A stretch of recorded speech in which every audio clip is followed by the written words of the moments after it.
Cat exam road map 2025।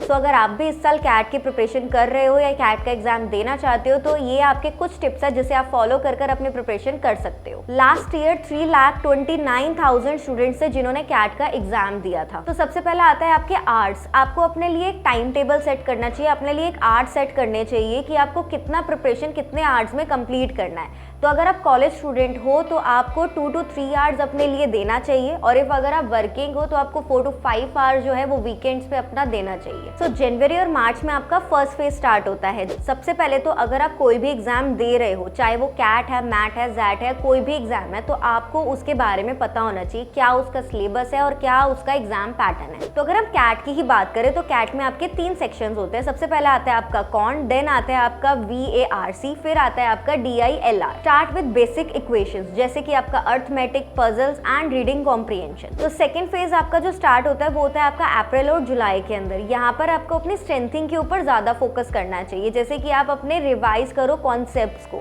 Build करो अपनी accuracy को।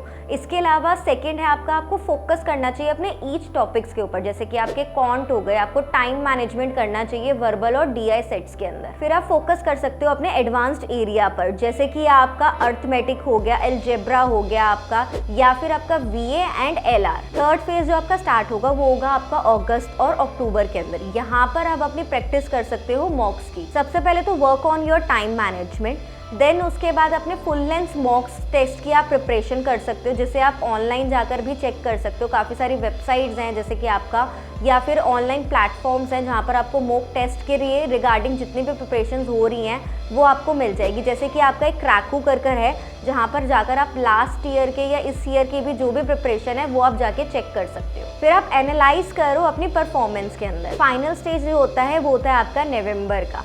यहाँ पर आपको अपने आप को काम रखना है, आप इसके अंदर फोकस रहो अपने एग्जाम के अंदर और कॉन्फिडेंट रहो एंड रिवाइज की टॉपिक्स एंड फॉर्मूलाज। तो अगर आप लोग भी कैट के लिए सेल्फ स्टडीज कर रहे हो तो मैं आपको स्क्रीन पर कुछ ऐसे प्लेटफॉर्म्स हैं जिनके नेम मेंशन कर दूंगी। आप जिस भी एरिया में वीक हो आप उसके रिगार्डिंग वो सारी वीडियोस जाके चेक कर सकते हो। इसके अलावा आप ओसवाल बुक बाय कर सकते हो। इसके अंदर आपके जितने भी ईयर्स में कैट हुआ है उसके रिगार्डिंग आपके जो क्वेश्चंस है वो आपको सेक्शन वाइज मिल जाएंगे।